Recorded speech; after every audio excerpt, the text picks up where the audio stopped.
What is up, YouTube? PPS back with my boy V Money. We're back with some college basketball. What is it? It's the 8th already of March. I know it's flying by, man. February flew by. March is flying. How you been, man? It's been a couple weeks, I think, maybe since we popped on. Maybe a week. I don't even know. Time just sometime around the Super Bowl. I was about to say we linked up around then, and man, it's been crazy. The past month's went by super quick. I got a little cold in college basketball last week. I had to take a couple days off. Feeling good though. Last night I didn't give out many bets publicly, but I did really well. So trying to keep that rolling tonight. Obviously, I had a fire next door to me today, so I feel like I should be on fire now. So let's keep that rolling. How are you doing, man? I'm good, man. I'm good. These last 2 days have been good. Friday, Saturday was kind of rough, man. There was just a lot of, like, the ones I was going dogs, the favorites were just rolling, and then the ones I'm going overs, it's just late free throws missed by 2 points. Just like my life. The shit that happens in college basketball is different than every other sport, man. There's just it's hard relying on these guys who are 18, 19-year-old kids just to hit a damn free throw, and you're yelling, and then you realize, oh, these guys are just kids. So Nope. I say that all the time. It's hard to, but this time of year, though, anything could happen. So I like one dog and one favorite today, and I got a couple of leans, so it should be interesting. I've been on dogs pretty heavy in March, which I feel like is usually the way to go. Yeah, no, did you have anything on the Chattanooga game last night? I didn't, but that was an amazing buzzer beater. I need a win like that. That's what I need to get back on the high horse. We need a buzzer beater, so maybe we get one tonight. Yeah, no, that one is. I took Chattanooga the day before, money line minus 120. They smacked them, and then I stayed away. I tried to go with an over and be. Yeah, it just stuff happens. I guess it's college basketball, but definitely a good slate today. I want to say congrats for 1K also on YouTube. That's awesome. Everyone that's watching should be subscribing to the YouTube channel. But let's get some winners today, man. What game should we talk about first? Let's go right into the first one. I mean, we have one game starting in an hour here. Boston College. So we'll go right into that one. I know you got some stuff to talk about with them. Mm-hmm. So I'll let you start us off here. Yeah, so G-Tech and Louisville, it's going to be a little late. The first game is ACC game. It's Boston College and Pitt. Tech's going to be one of the other ACC contests. Actually, all the ACC games are going to be really good today. Yeah, switch that up. You're good. But Georgia Tech and Louisville, man, that game to me is going to be a pretty interesting one. Now, it's weird because I thought Georgia Tech would be the favorite. This would be a pick 'em, but they're +1. And it's only because in the last 10 meetings between these teams, Louisville has been the favorite every single time. So that's just something that the books are going to keep going until they lose. I think this is the time that Louisville does lose. Georgia Tech only has one win in the last 3 meetings, but Cardinals, man, since February 8th, Justin, 14 losses in their last 16 games, and they're on a 4-game losing streak right now. They only beat Boston College and Clemson. They were home teams. This is obviously neutral court at the Barclays Center in Brooklyn. And Louisville, 1-5 ATS in their last 6 as a favorite. Nothing good for them. They're packing it in for the season. They have no hopes of NIT or extra tournament at the end of the year. So this is a good game for Georgia Tech to get a win in my mind. At +1, I'll take the dog, although I think they win. So I wouldn't mind the money line play either at like 105. Yeah, no, these are teams I haven't really touched much this year. It's probably for your best interest. Yeah, it's just been these guys. ACC, I've had like 2 or 3 teams that I'll touch, and that's about it. And then the rest of the league has just been kind of weird to me. Georgia Tech, I've backed like one time, and they screwed me, and then I haven't gone back yet. So I know I faded Louisville a few times. I think I faded them against UNC. And I end up winning that one. And so I can't blame you for fading them. I know they've made me money for being terrible. I can't fault you for going against them again.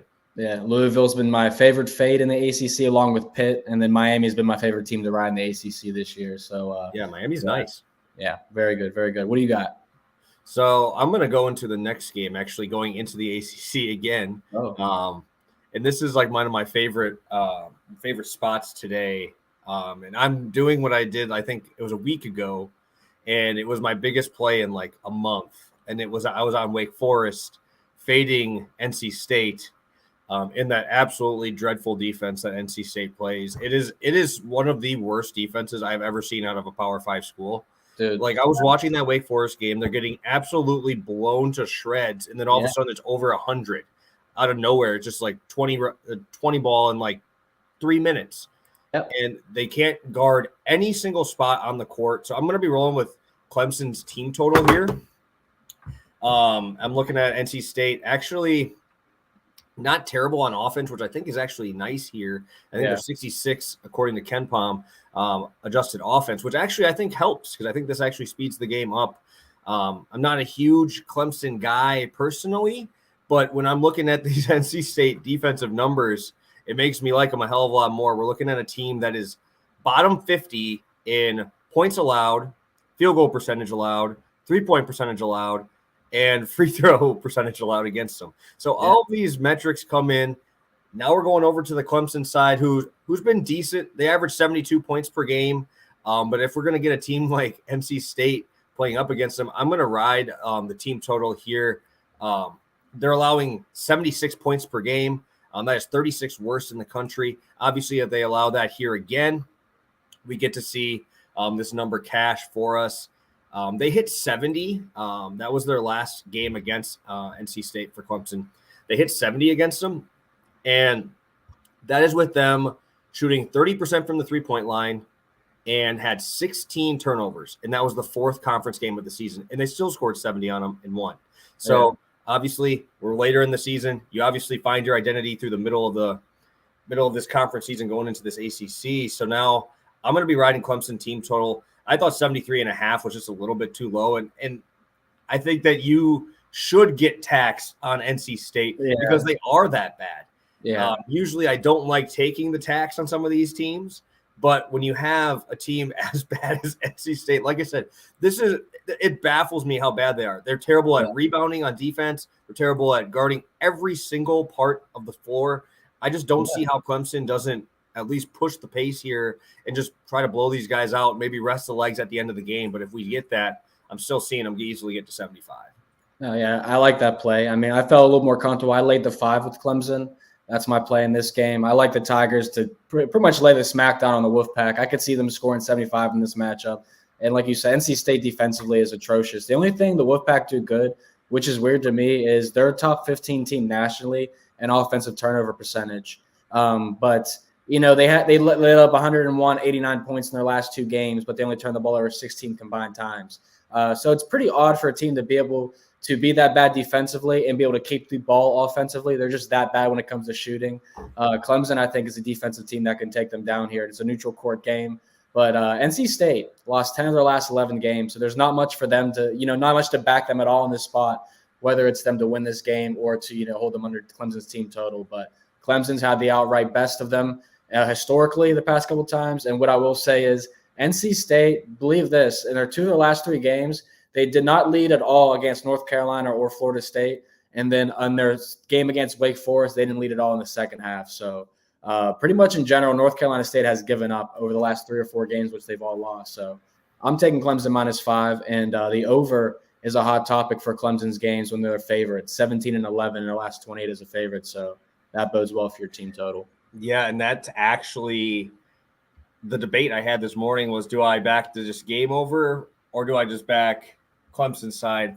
I just trust Clemson more than I trust this NC State team. Absolutely. It's hard for me to rely on this NC State team at all in any way, shape, or form.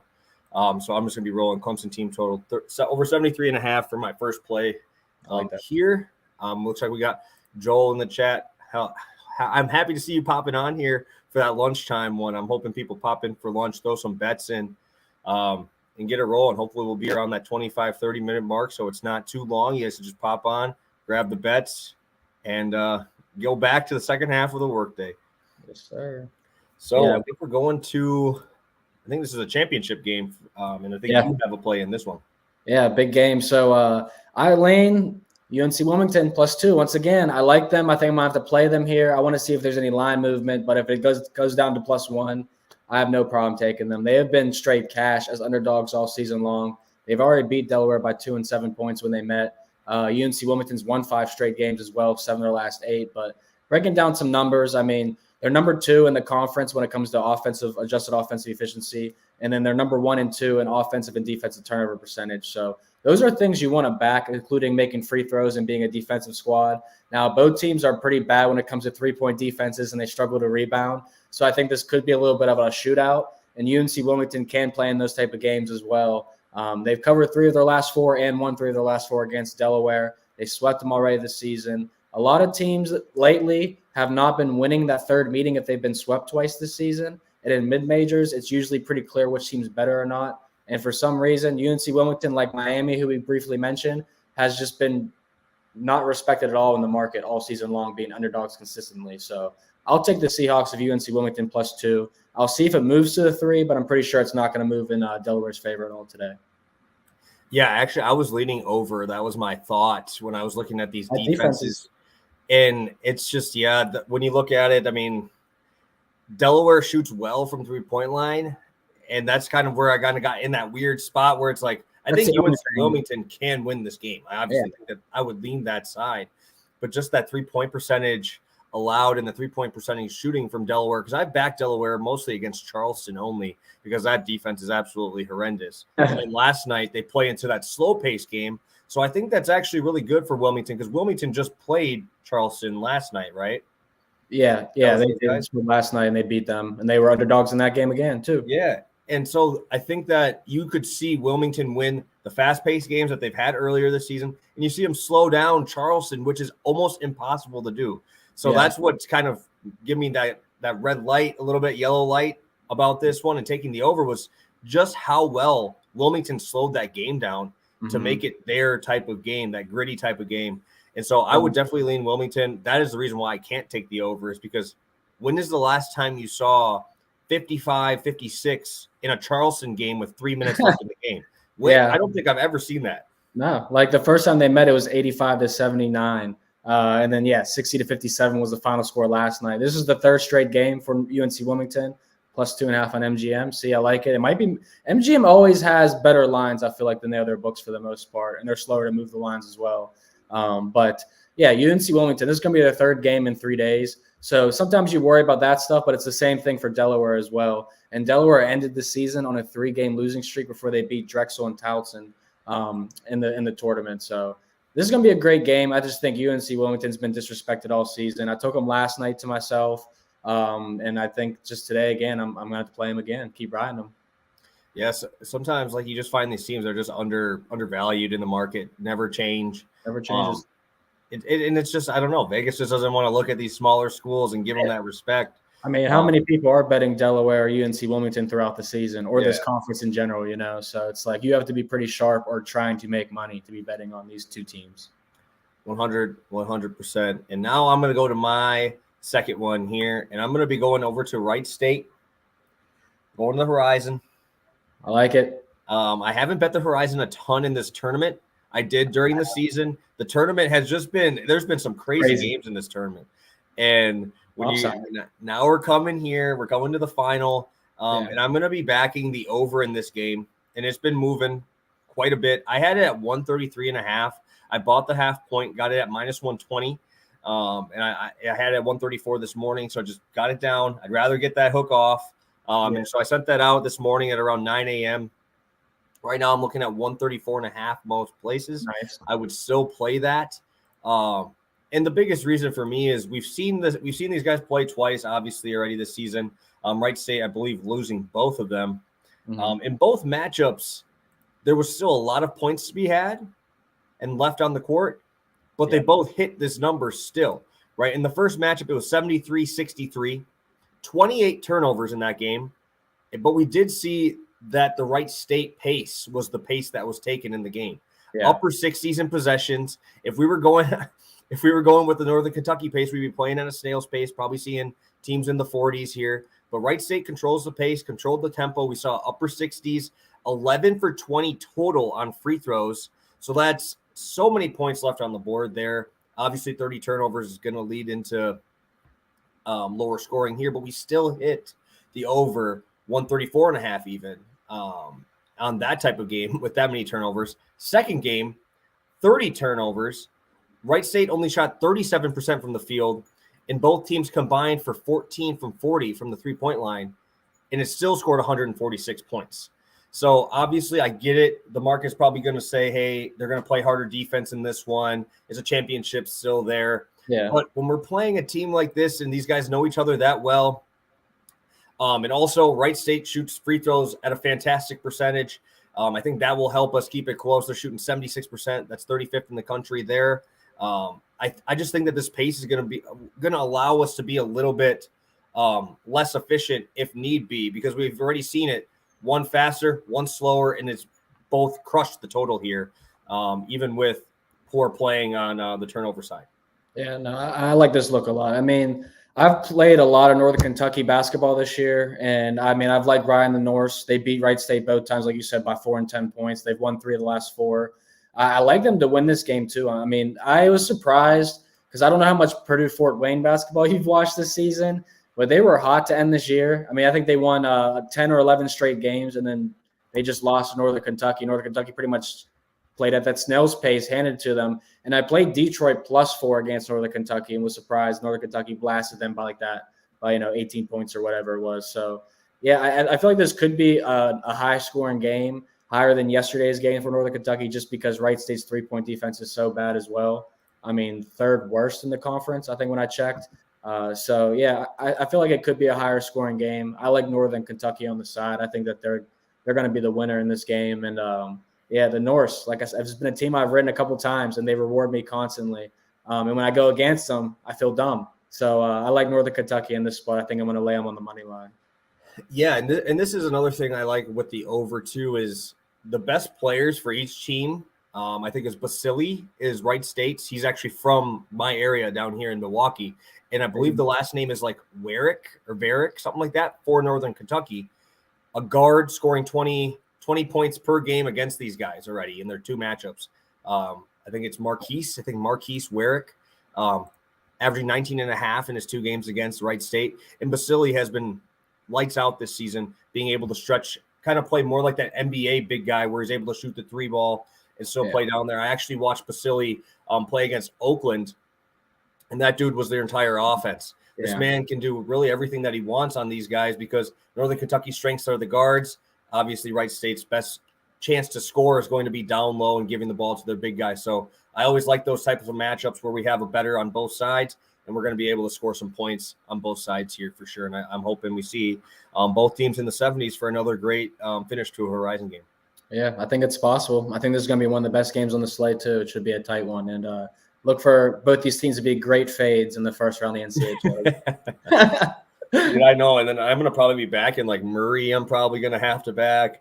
Yeah. I mean, I have to back South Dakota State first. You got to back Vermont. Vermont's going to be someone good. Yeah, I mean, there's a couple games I'm already eyeing up. Even like San Francisco, even though, a team like that, they're going to beat somebody in the NCAA tournament potentially if they get matched up like Michigan State or somebody. So, yeah, I already got my eyes on a couple teams depending on seedings. Love it. Thank you, Mike, for popping in. Appreciate you, man. If you guys have any questions on games that we don't have up here, drop them quick because we got one more game to talk about, the nightcap. If you guys do want to drop any questions or bets that you have for tonight. Yeah, who's got the lock in Boston College and Pitt? I love a good fade on Pitt. Just someone say Boston College is the play. That's all I need to hear. I love it. So let's see if you guys have anything. Drop them in the chat, and we'll get to those after we go here to Vaughn. I believe it's your last play to finish us up here. Yeah, so I want to grab St. Mary's live in game tonight. If you watched Gonzaga last night, they got out to a really quick lead, and you could have got the opposition at a +16 or +18 last night live. So that's kind of what I'm looking for here, trying to get St. Mary's at a better number. Obviously, they beat Gonzaga by 10 in the last meeting, but they lost by 16 in the first meeting early in the year. Gonzaga, only team in the country ranked top 10 in offensive and defensive efficiency. What's weird enough is last year they were 61 and 76 in 2-point percentage and effective field goal percentage. This year with Chet Holmgren, they're number 1 in both those categories. So I like the under a little bit last night opposed to fading Gonzaga, and both those things won. And tonight we saw the over-under drop from 152 to 140 compared to each game. So the books are obviously knowing St. Mary's is a much bigger defensive team to match up well with Gonzaga. So I think that Gonzaga will win this game by that, 10 to 14 point range, somewhere in there. But I want to get St. Mary's live in this game tonight. Top 10 defensive country on the season. They're ranked 6th overall. Another team that if they get matched up in the first round, they're a 12, 13, or 14 seed. Watch out. They might get a win. So I like the Gales here. I'm going to try and get them in live, +15 range. But if it moves up to 13 or 14, I'll probably take a stab on that. Yeah, one thing I have been doing lately, I've obviously been taking the overs in the first half of Gonzaga games. Mm-hmm. But what I've also been doing is if Gonzaga doesn't hit their first half team total, I always take up second half. But they've always been hitting these at such a high clip that I've been almost fading their second half because they don't score any more in the second half than they do in the first, which almost every other team in the country does do that. Gonzaga's like the top scoring first half team at 44 points per game. And when we're looking at it, they're at like 43.8 in the second half.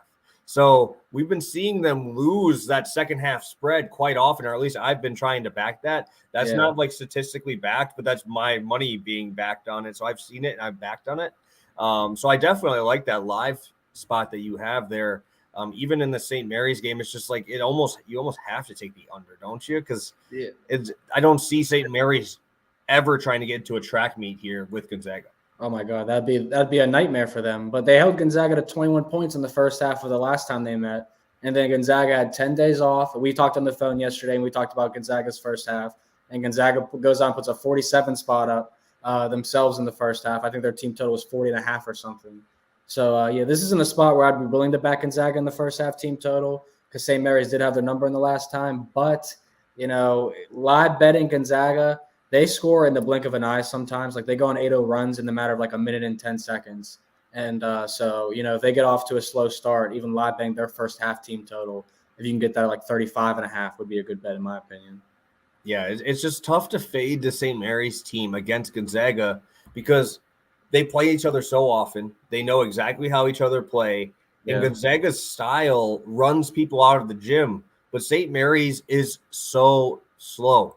Like they can't really pull away, right? Because there's just not enough possessions. Cool. So the team totals actually dropped in the first half. So this one's been coming down. So Gonzaga's at 36.5 for the first half, and St. Mary's is 29.5. I mean, that's like the lowest you'll see Gonzaga basketball all season, probably. Yeah, and this will be the last thing I say about it before we get to a couple of these posts in the chat. This is literally the polar opposites right here. St. Mary's is sitting at 337 in the country in adjusted tempo. Gonzaga, you got to scroll all the way up to the top as the third highest. So the thing is usually in these games, I lean towards the faster team taking the tempo, but we've just seen so many data points throughout the years that St. Mary's is not going to do that. Yeah. Right. Like this Northern Kentucky Wright State game. Northern Kentucky's fine playing at Wright State's pace. St. Mary's is not going to allow that to happen. I agree. It's going to be a good game. Hopefully I can stay up for it on the East Coast. Yeah, it's nice. I want to make some money, late night money, wake up to, so I got to. Yeah, it's not even the late night one today. It's only the 8 p.m. We have to, if you want to stay up super late, you get to watch Chicago State, one of the worst basketball teams in the country. Well, they should swap times like that more often. I didn't realize Gonzaga was earlier tonight.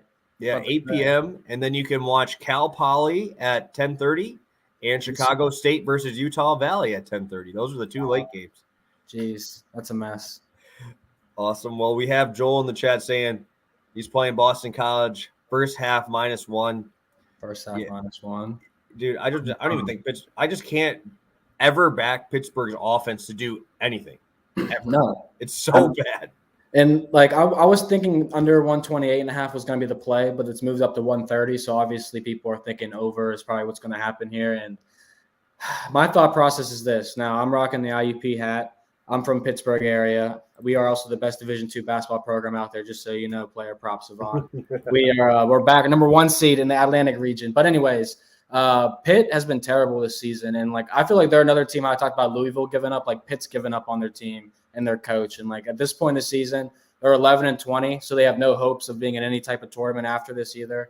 And I mean, what is there to back? Like they've lost by 6 points with Georgia Tech. After that, they lost by 22 or more in 3 straight games. Like, I know Boston College sucks. I've been to 4 Boston College games this year in person, and every single time I'm like, man, this is not a good team, but they play so much better at home. And this is going to be a neutral court game, but Pitt on a neutral court is just atrocious, man. So, I'm thinking of ways why not to back Pitt, but I think Boston College is just the clear play, and it's probably the right play to start your day off. Yeah, Pittsburgh is just so bad. It's just like I don't really even know how else to even say it. Like they're only averaging this season 62 points per game. Well, it was Ithiel Horton was their problem. Like when he got suspended at the beginning of the year, like that was the whole ordeal with them, why they had no offense anymore. And he never, like when he came back, they didn't get it going, and he had to leave again. But I mean, I'll say this: Boston College had me believing. When they beat Florida State, I took note, and then they beat NC State, and I was like, okay, this team might be getting on a heater heading into the ACC tournament because they won 2 games last year in the ACC tournament, and they sucked then too. But Clemson smacked them by 10, and Clemson was the home team. So. Or Boston College was the home team, and they lost 2 straight to Miami and Georgia Tech and OT. But I think this is a good bounce back spot for Boston College. They play at such a snail's pace along with Pitt. Neither team can shoot very well, but Boston College has the better size and the more experience. So, I'll play the money line. I know you don't play spreads that often, but I never play a spread that's 1 or 2 points or half a point, 1.5. I don't play those because those are just asking for the Chattanooga buzzer beaters. And then you lose, type of stuff. You have the 1.5. So, I just play money lines, and I'll eat the juice every single time. But so I'm going to be back in Boston College money line. So I will give my last take on this game. Obviously, it starts in, 30 minutes here. One play I looked at, and I'm on the edge. I might still play it. It's not even posted anywhere for me yet, is I'm looking at this first half under just because we've seen what happened with the overtimes and the fouls and just all those bogus late points. Where I'm looking at it right now, it's looking at 60 some places, 59.5 on others. Wow. And we're looking at Boston College first half scoring. They average 30 points per first half. Pittsburgh's only averaging 27. So I do like that. That would be my only spot that I would look at.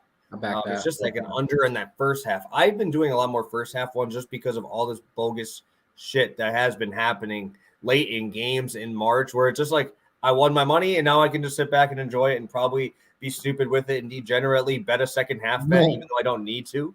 But that would be my lean for this game instead of taking a side, because it's hard to trust either one of them, even though I can never back Pittsburgh ever.